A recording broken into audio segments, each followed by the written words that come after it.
Seja muito bem-vindo, seja muito bem-vinda à imersão Exercício e Diabetes, eh, onde a gente tenta aí te ajudar a compreender os efeitos do exercício no diabetes.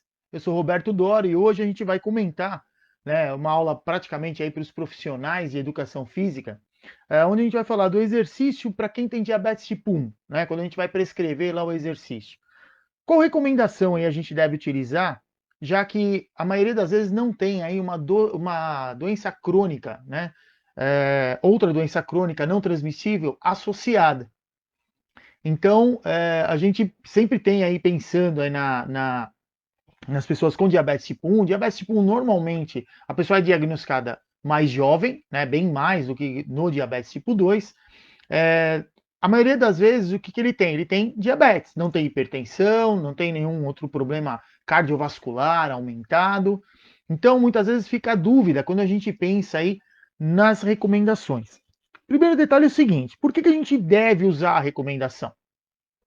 Porque a gente precisa partir de algum ponto de referência. Então, não adianta eu sair, eu vou prescrever exercício para quem tem diabetes. Pô, você alguma vez já prescreveu? Você conhece a fisiopatologia? Você conhece os efeitos do exercício para quem tem diabetes? Não.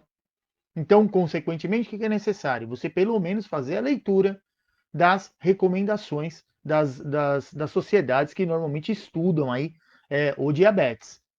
Claro que a gente tem aí várias, né, publicações, mas a ideia é, poxa, se eu não tenho referência nenhuma em prescrever exercício para quem tem diabetes, principalmente para quem tem diabetes tipo 1, então aí eu preciso ler uma recomendação. Qual delas eu vou ler?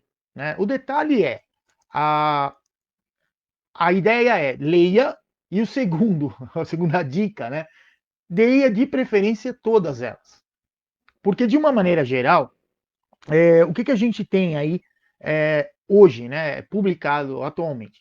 A mais nova que a gente tem está dentro das diretrizes da Sociedade Brasileira de Diabetes. Então tem ali uma parte, um capítulo que fala a respeito da prescrição do exercício físico para quem tem diabetes, atividade física lá para quem tem diabetes. E comparando, né, as outras que a gente tem, quer dizer, a gente tem a da Sociedade Brasileira de Diabetes, que é de 2020, tem aí a da Diabetes Canadian Clinical Practice Guidelines, né, que foi a de 2018, também publicada. A Position Statement, né, of American Diabetes Association, que essa foi publicada em 2016, que ela fala realmente da atividade física aí para quem tem diabetes, né, atividade física e do exercício para quem tem diabetes. É, do American College, normalmente nós que somos da educação física, a maior parte das vezes a gente, quando tem que ler algum guideline, alguma recomendação, alguma referência, é comum a gente consultar as publicações do American College. Só que para o diabetes, o American College publicou esse documento em conjunto com a Associação Americana de Diabetes, mas com o objetivo de prescrever o exercício para quem tem diabetes mellitus tipo 2. E aí a gente perguntou, mas por que especificamente para o diabetes mellitus tipo 2? Porque o portador de diabetes mellitus tipo 2, na maioria das vezes, ele além de ter o diabetes, ele tem muitas vezes outra doença crônica associada, né? Por exemplo, aí, a hipertensão. Tem hipertensão, muitas vezes ele automaticamente tem aí o risco cardiovascular aumentado. Então tudo isso acaba aí complicando na hora de você prescrever o exercício, porque você não está prescrevendo exercício somente para quem tem diabetes, e sim para uma pessoa que tem diabetes, tem risco cardiovascular aumentado, é hipertenso. Então, existe aí uma série de outros fatores que vão influenciar na prescrição. E quando a gente pensa em prevalência, quer dizer, na quantidade de pessoas com diabetes na população, a grande maioria tem diabetes mellitus tipo 2. Então, diabetes mellitus tipo 2 representa aí em torno de 90, 95% das pessoas que têm diabetes. Vai variar um pouquinho, claro, de população para população. E o diabetes tipo 1 em torno de 5 a 10%. Então, a gente vê que a prevalência, a grande maioria das pessoas tem diabetes mellitus tipo 2. O American College, pensando talvez em volume, né, em possibilidade do profissional de educação física ou do especialista em prescrição de exercício trabalhar com quem tem diabetes, a maior probabilidade é você trabalhar com quem tem diabetes mellitus tipo 2. Então, esse é o único detalhe que a gente tem em relação aos demais documentos. Com relação aos demais, já que o nosso assunto aqui é prescrever o exercício para quem tem diabetes tipo 1, A gente tem aí a questão da Sociedade Brasileira de Diabetes, o Canadian Clinical Practice também, o posicionamento da Associação Americana de Diabetes, eles têm algo em comum. Todos eles falam, primeiro, do problema relacionado ao sedentarismo que a gente tem no mundo. Segundo, né, isso aí de uma maneira geral. Segundo, a associação disso com quem tem diabetes, porque a gente sabe que o exercício ele é uma ferramenta importante aí no tratamento de quem tem diabetes. Normalmente definem aí o que é atividade física, o que é exercício físico. Colocam ali a prescrição ou indicações do que a gente deve levar em consideração numa avaliação pré-exercício, né? Antes de fazer exercício, ali, aplicar uma anamnese e confirmar se é necessário ou não fazer algum outro tipo de exame. E, consequentemente, o direcionamento, aí, dicas, né, de prescrição para o portador de diabetes tipo 1, portadores de diabetes tipo 2 separadamente. E também levando em consideração a questão dos valores de glicemia. Então, a ideia é, quando a gente pensar, mas qual recomendação que eu vou pegar? O ideal é, leia todas para você ter aí uma gama de informação, você vai ver que elas têm bastante em comum. O detalhe é, na hora da gente prescrever exercício para quem tem diabetes, o que é mais importante aí a gente levar em consideração? Né? Uma coisa importantíssima. Diabetes tipo 1, o tratamento dele normalmente é feito com insulinoterapia. Então, quem tem diabetes tipo 1, ele trata com insulina. E a gente sabe que a combinação da insulina com o exercício é algo que a gente precisa aí entender. Então, se você é profissional de educação física e vai trabalhar com alguém que tem diabetes mellitus tipo 1, é importante sim ler as recomendações e, junto com isso, entenda primeiro o seu aluno, que só tem ali diabetes mellitus tipo 1, não tem nenhuma outra doença crônica associada. E ele vai fazer o exercício, você vai prescrever o exercício para ele, o que é importante? Entender que tipo de insulina que ele está usando. Porque a gente sabe que as insulinas, a gente tem aí hoje, né, com os análogos de insulina, a gente tem vários no mercado que seguem mais ou menos um padrão semelhante, mas existe aí algumas peculiaridades com relação ao tempo de início de ação de cada um, em que momento que ele vai fazer uma ação, o maior pico de ação dessa insulina que está lá circulando no sangue. Então isso é importantíssimo para o profissional que vai prescrever o exercício para quem tem diabetes, entender essa situação. Ou mesmo você que tem diabetes aí, poxa, descobriu diabetes agora, preciso fazer exercício, é legal ler as recomendações, sem dúvida alguma. Se informe ali quais são, né, o que normalmente se leva em consideração a risco, quais as variáveis que a gente tem que controlar, e entenda o tipo de insulina que você está usando. Então, o tempo de ação da insulina basal, quer dizer, você aplica lá, depois de um período ela vai começar a fazer efeito. Quando você aplica de curta duração, ela faz efeito mais rápido e tem um pico de ação, depois fica um efeito residual, que é chamado de efeito clínico. Então, tudo isso é importante aí a gente entender quando pensa no exercício, para quem tem diabetes tipo 1, porque esse é o fator que mais vai impactar. Porque se o indivíduo vai fazer lá exercício, a gente sabe que vai aumentar a velocidade de captação da glicose no sangue e tem uma grande quantidade de insulina fazendo efeito naquele momento, certamente o risco de hipoglicemia também vai aumentar bastante.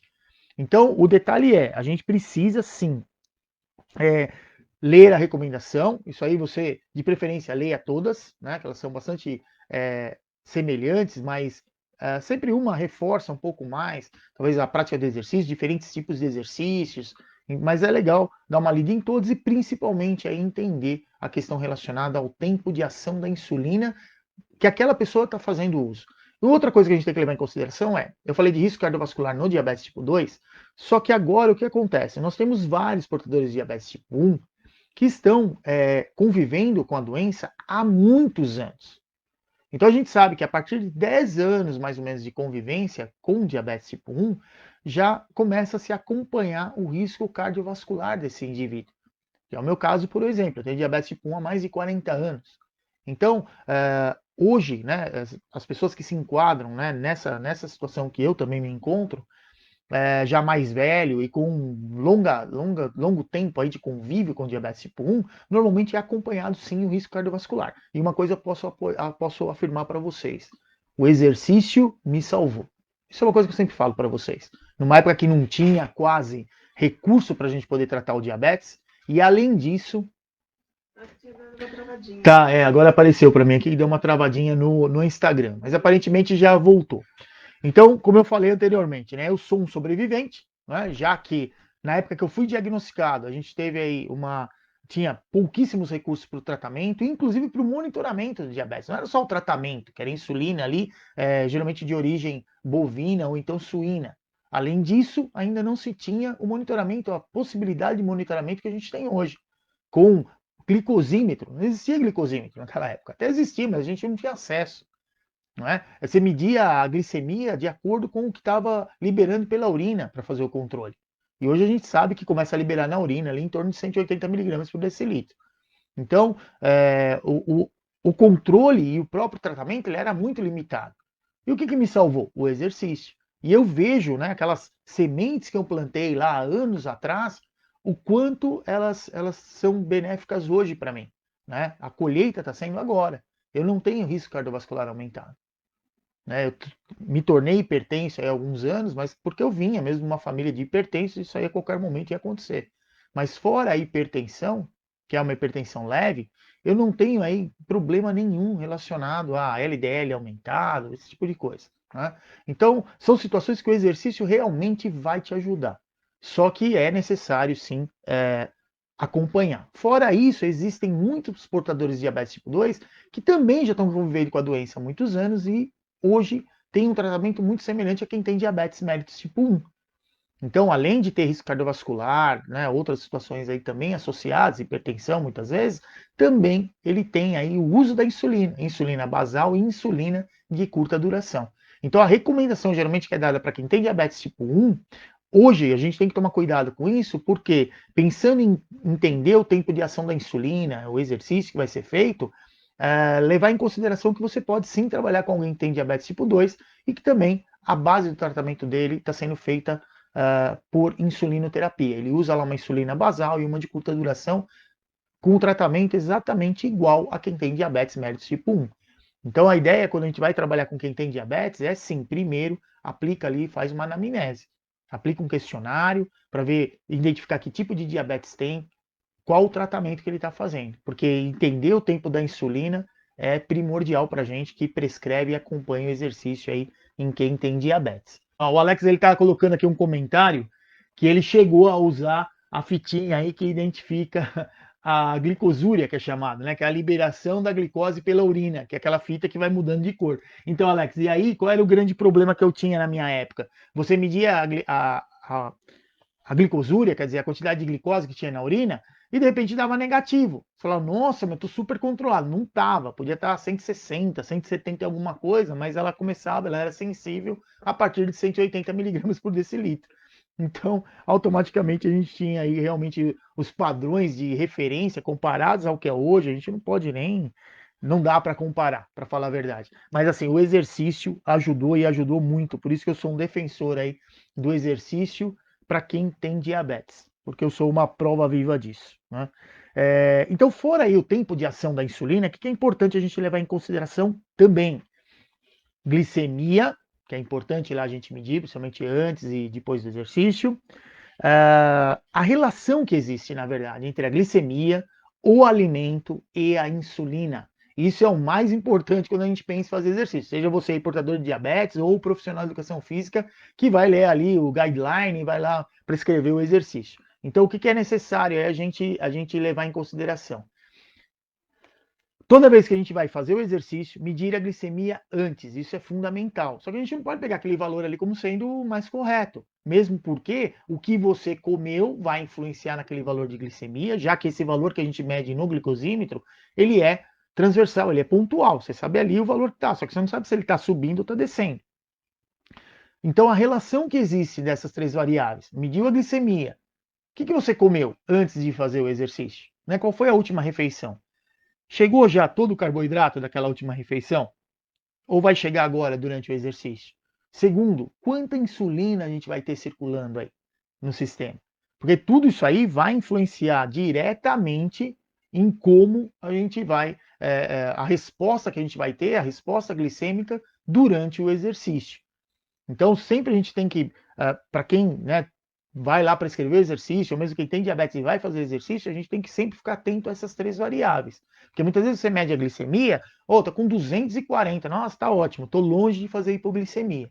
Só que você se a última alimentação que você fez, você consumiu uma quantidade muito pequena de carboidrato, que já chegou no sistema, e tem uma quantidade grande ali de insulina ainda fazendo efeito. Nessa situação, você pode começar com 240 e terminar fazendo hipoglicemia, valores ali menores do que 70, ou muitas vezes 50 e alguma coisa. Né? Eu já vi várias vezes isso acontecer comigo e com outras pessoas com diabetes que treinaram comigo. Então, são situações que a gente tem sim que levar em consideração o que está acontecendo para poder, essas variáveis, para tentar controlar aí situações para evitar que isso aconteça. Porque a gente sabe que essa labilidade no tratamento, por exemplo, você está um momento, está com quase 400, daqui a pouco você está com 50, então fica hiperglicêmico e hipoglicêmico. Muitas vezes na hemoglobina glicada, você até tem um valor ali médio que seja talvez próximo de 7%, mas a qualidade de vida é muito ruim e essa variação contínua de alto e baixo, também é um grande influenciador, principalmente em quem tem diabetes tipo 1, a aumentar o risco de desenvolver aí retinopatia diabética.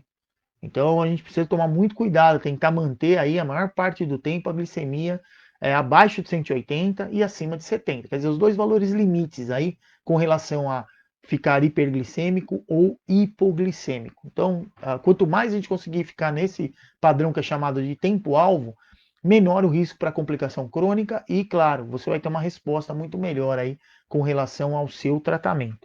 Então, essa é uma parte importante aí também dessa relação que a gente tem com a questão da glicemia. Então, outro detalhe importante que a gente tem que levar em consideração também é a questão da necessidade do monitoramento através da medição da glicemia. Isso a gente já comentou em outras aulas aí com vocês. Com relação a eu posso monitorar pelo sensor, né? O sensor da bomba, ou mesmo o sensor flash, né? Que é o que a gente tem no mercado atualmente, o Libre, por exemplo. Só que a gente sabe que o sensor, por ele medir a referência da glicemia no interstício, consequentemente tem um tempo de retardo. E quando a gente tem mudanças muito rápidas na glicemia, que é normalmente o que acontece quando a gente vai fazer o exercício, consequentemente o sensor ele perde bastante a velocidade e a capacidade de informar para a gente o valor mais próximo aí do quanto está ali na nossa glicemia naquele momento. Então a gente usa o quê? Usa setas ali de referência. Então mais seguro que é. E outra, nem todo mundo usa sensor. Então na hora de fazer exercício, qual a ferramenta mais segura que a gente tem? O glicosímetro. Então mede a glicemia antes e mede no final do exercício. Outra situação importante que a gente tem que levar em consideração também, não esquecer disso, a recomendação é mede no início, mede no final. Poxa, eu tenho diabetes, eu nunca fiz exercício, eu vou começar a fazer exercício agora. O que é importante para você começar a traçar um padrão? Mede no início, mede lá depois de uns 20, 30 minutos que você fez exercício, e se você for fazer exercício até uma hora, que seja, mede depois também no final. Vai fazer 50 minutos de exercício, mede depois de uns 20 minutos que você começou, 20, 30 minutos, e depois mede no final novamente. Isso é extremamente importante para você ir traçando o que está acontecendo com aquele exercício, quer dizer, aquela glicemia que você mediu no início, durante o exercício, o que aconteceu com ela e no final do exercício. Qual outro momento que a gente deve medir a glicemia mais vezes também? Durante aí a sessão de treinamento, ou quando a gente vai lá fazer o exercício. Quando no início do exercício, quer dizer, aquela glicemia inicial, você tem aí um quadro de hiperglicemia ou um quadro de hipoglicemia. Então, está fora do padrão geral que a gente tem aí, né? Mais ou menos em torno de 160, né? 180 para começar a fazer exercício. Está um valor muito acima disso, ou está um valor muito abaixo, automaticamente a gente vai ter que fazer alguma correção. Se tiver muito acima, certamente, acima de 250, vai corrigir aí com uma dose de insulina de curta duração. Se tiver abaixo de 100, por exemplo, né, ou muito próximo ali de 100, que aumenta aí o risco de fazer hipoglicemia, principalmente no portador de diabetes tipo 1, o ideal é o quê? Suplementar com carboidrato. Então, alguma providência tem que ser tomada. Ou corrige com insulina, ou então corrige com carboidrato. Só que quem garante que essa correção com insulina que você fez, ou a suplementação com carboidrato, ela foi eficiente? Ela vai garantir, por exemplo, se você está com hipoglicemia, aumentar a glicemia para você ficar até o final do exercício, sem fazer um quadro de hipoglicemia. Ou então o inverso, você está ali hiperglicêmico, aplicou ali a insulina, quem garante que aquela insulina que você aplicou realmente está fazendo baixar a glicemia? Então, nessa situação, é extremamente importante seguir o mesmo padrão. Começa a fazer exercício, 15, 20 minutos ali para, mede a glicemia de novo e depois mede no final do treinamento novamente. E medir no final ele é muito importante, principalmente quando a gente pensa em algum tipo de correção, antes às vezes, ou mesmo durante o exercício. Primeiro porque você pode terminar o exercício e fazer uma hipoglicemia, né, alguns minutos depois, né, normalmente em torno de meia hora, uma hora, porque a gente já até comentou, né, feito dos hormônios que são contra a regularização da insulina, quando a gente termina de fazer o exercício, mesmo que seja um exercício aí com alta intensidade, depois de 40, 60 minutos no máximo, você já não tem mais esses hormônios circulando. E o receptor de insulina está sensibilizado. Então, o risco de fazer hipoglicemia depois do exercício também acontece. Então, pensando aí em quem vai trabalhar com quem tem diabetes, ou quem tem diabetes e vai fazer exercício, lembra disso. Por que é importante medir a glicemia no final? Para eu saber exatamente e ter uma referência da onde está indo minha glicemia. Ou se eu já não estou saindo dali com uma glicemia muito próxima de 100 ou abaixo de 100. Estou saindo do treino com 90. Você acabou de fazer exercício. Seu sistema ainda está captando glicose. Se tiver um pouquinho de insulina circulando, que certamente vai ter, a insulina basal, vai continuar captando glicose. Vai dar tempo de você chegar onde você precisa chegar?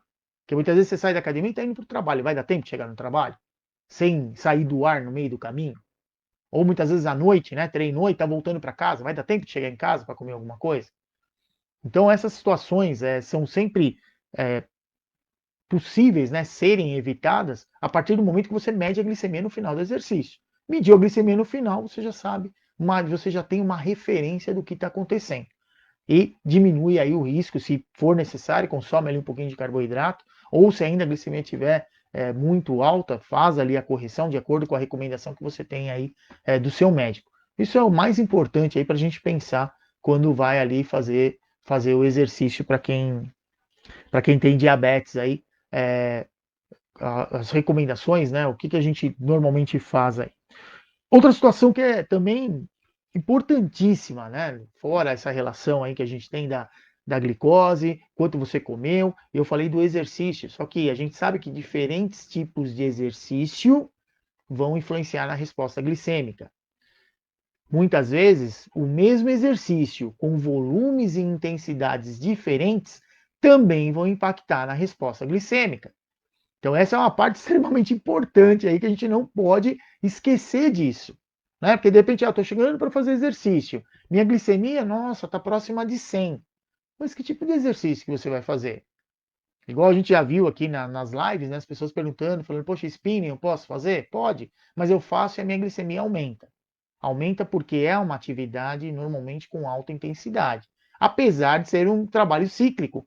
Então as pessoas muitas vezes têm enxergam essa situação de uma maneira equivocada. Ele fala, pedalar é trabalho aeróbio, então se eu vou pedalar, eu vou fazer minha glicemia baixar. Negativo. Se você for pedalar com alta intensidade, a sua glicemia ela vai aumentar. Então, muitas vezes, nas recomendações, a gente sempre vê, olha, glicemia em torno de 100 ali, ou abaixo de 120, a recomendação qual é? Suplementa lá com 15 até 20, às vezes 30 gramas de carboidrato, dependendo da recomendação que você está lendo. Mas está levando em consideração que o indivíduo que tem diabetes, naquele momento, com aquela glicemia, vai fazer um exercício moderado. Né? Então, nessa situação, sim, vai baixar a glicemia mesmo, tem que suplementar com carboidrato.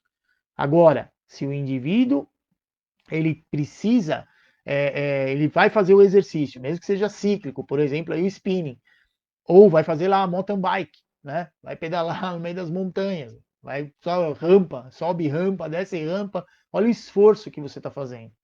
Então, mesmo que você comece com uma glicemia de 100, é legal você ir monitorando para ver se depois você não fica hiperglicêmico, que pode sim acontecer também. Então, essa variável de diferentes tipos de exercício é extremamente importante para a gente. A mesma coisa na sala de musculação. Ah, eu vou fazer musculação. Musculação eu sei que diminui a glicose menos rápido do que o exercício aeróbio. E você vai começar lá a aula com em torno de 100 miligramas por decilitro, às vezes com 110, 120. Dependendo do tipo de treinamento que você vai fazer hipoglicemia, e não no final do treino. Você vai fazer hipo no meio do treinamento. Então é sempre importante a gente entender isso. Que método de treino que eu estou usando? Estou usando um método por passagem? Ah, estou fazendo lá um treino, sei lá, bicep, tricep. Quer dizer, o que acontece?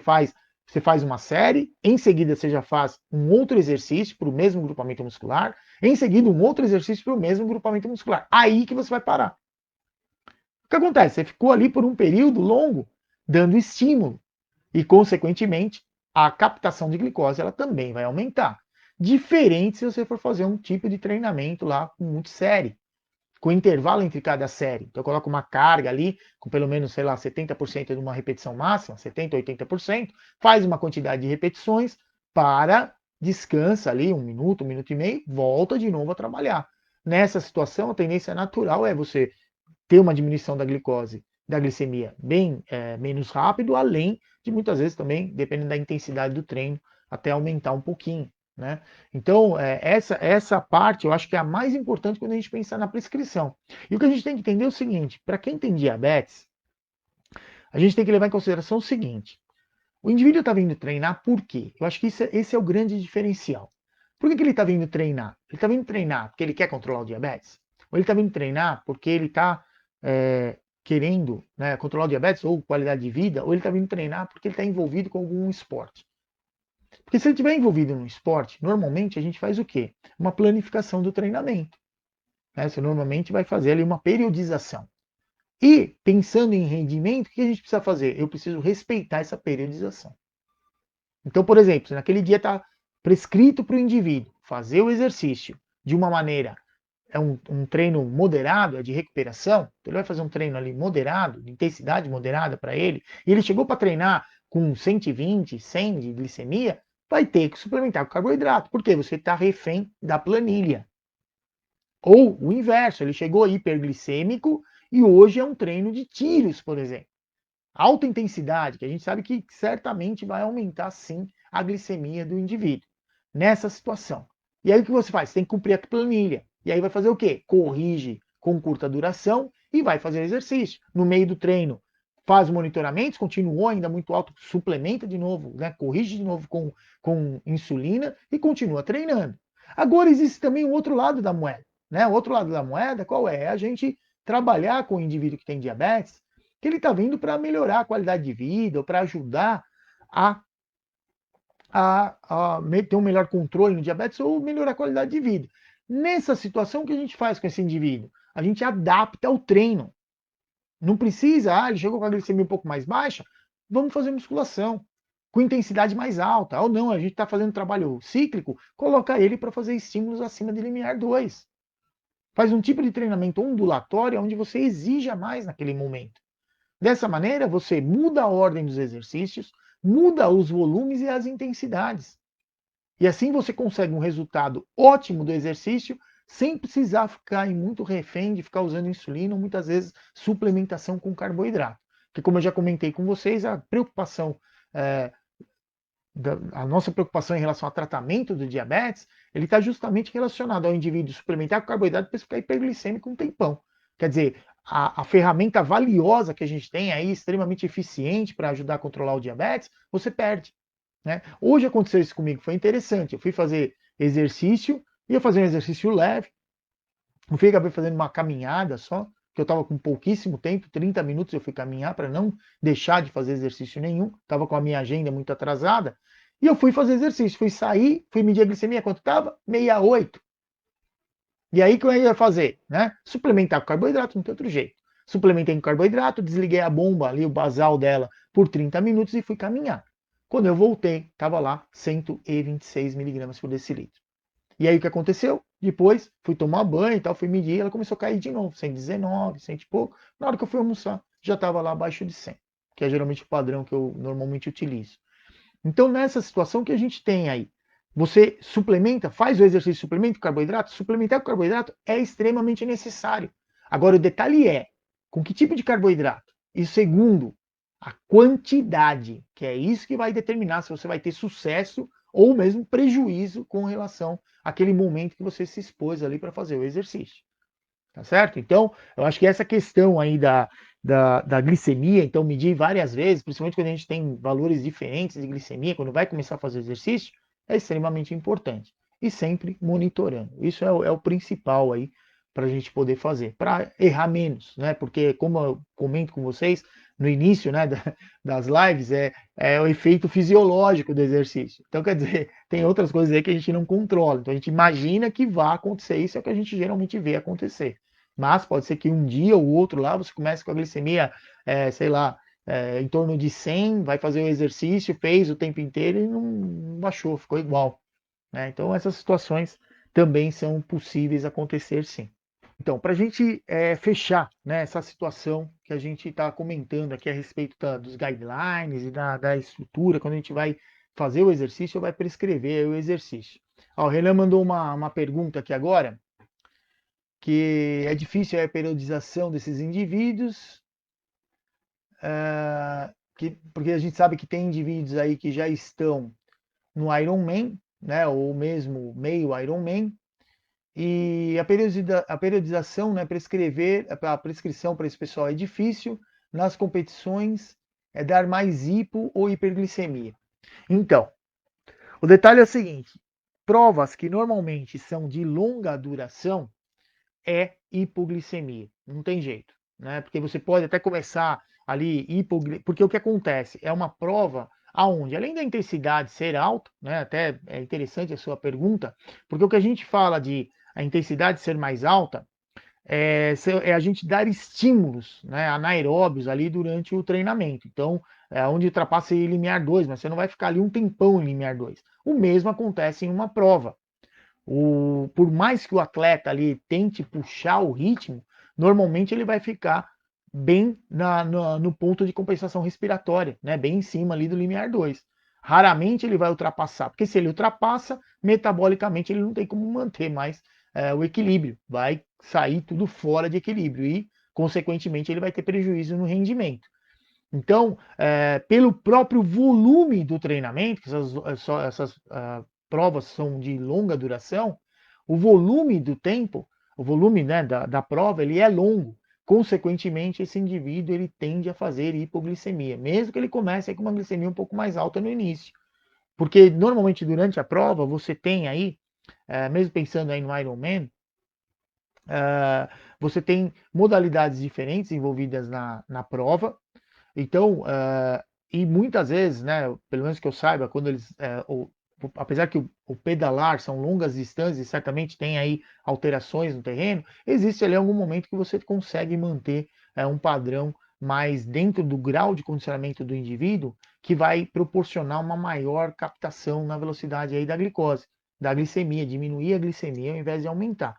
Claro que está pedalando numa rampa ali, né, ou mesmo o sprint final ali para chegar, então, nessa situação, você tem aí é, momentos que talvez a glicemia aumente um pouco. Mas como a prova é muito longa, e aí o que acontece? Você pode ter até a liberação em algum momento, teria um pouco mais de liberação de hormônios contrarreguladores. Só que a prova continua, né? E o seu corpo ele não vai liberar uma quantidade extrema de adrenalina ou de GH, de testosterona, mesmo cortisol, que a gente, né, vê muito ser liberado durante o exercício, de longa duração, ou mesmo a questão relacionada aí ao glucagon, né?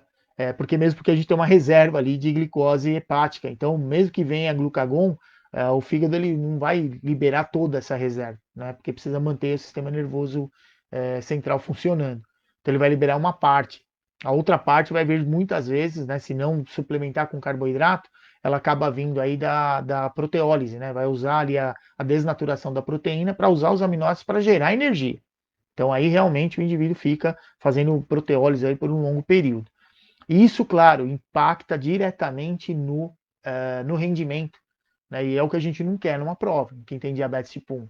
A gente tem sim muitos portadores de diabetes tipo 1 que estão participando de provas aí, inclusive de ultramaratonas também, né? Então, é, é comum cada vez mais ter portador de diabetes tipo 1 participando dessas provas, só que é importante o monitoramento e a suplementação de carboidrato. Não tem outra maneira, né? Não tem outro jeito. Inclusive, interessante que há um tempo atrás eu estava conversando com um professor amigo meu e ele começou a fazer triatlon.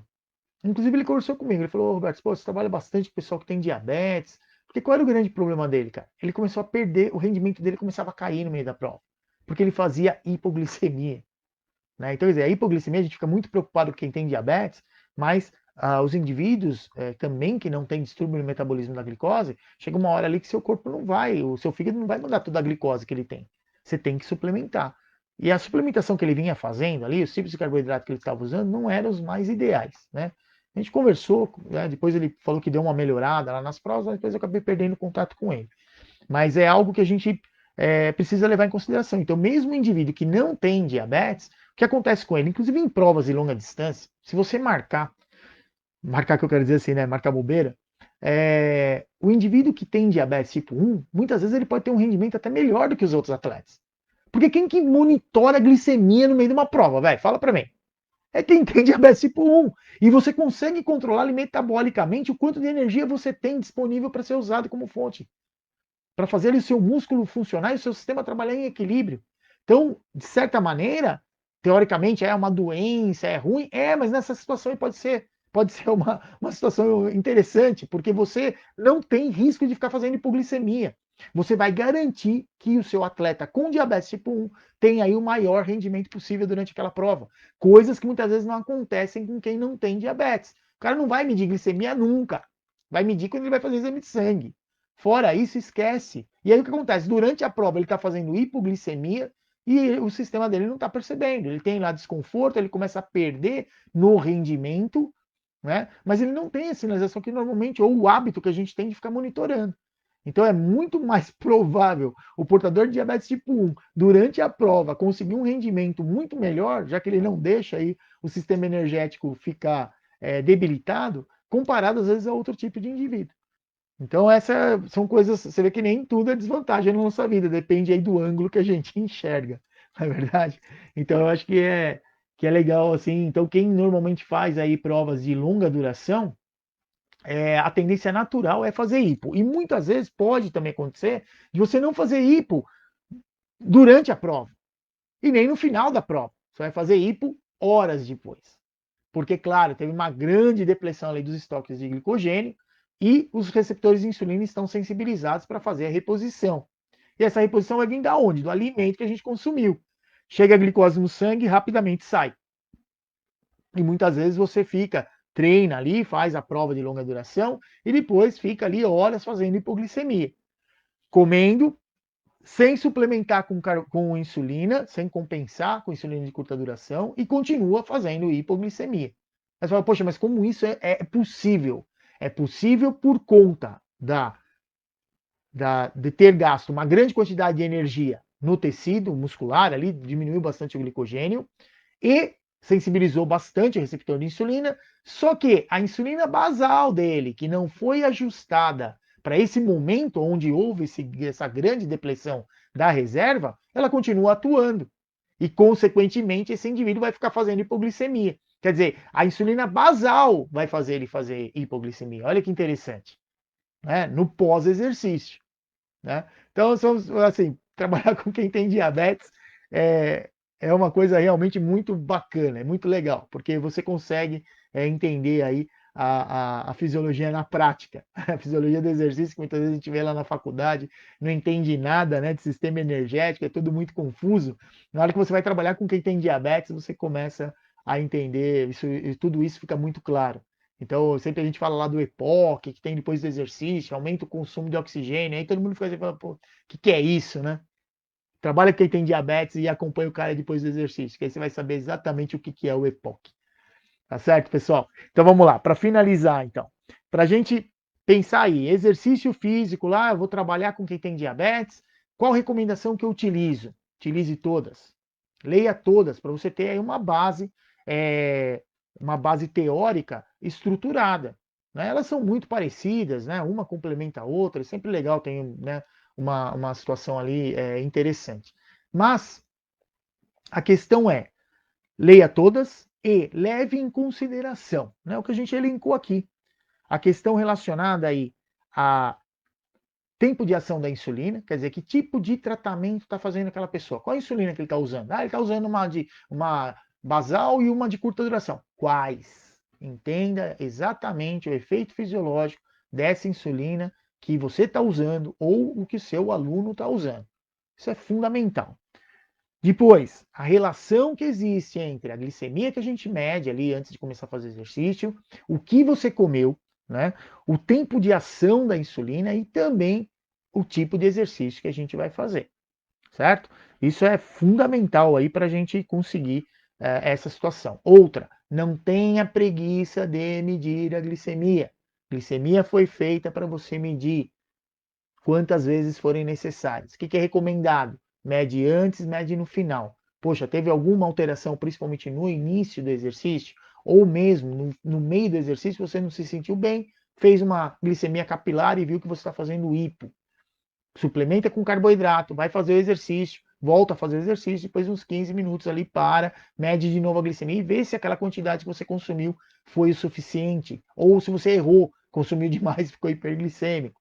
Então isso é importante aí para a gente ter sucesso aí quando a gente pensa no exercício aí, principalmente para quem tem diabetes mellitus tipo 1, tá certo? Então é isso aí. Muito obrigado por você que me acompanhou aqui até agora, até o final. E lembrem-se, exercício é tudo de bom para quem tem diabetes. Até mais, pessoal!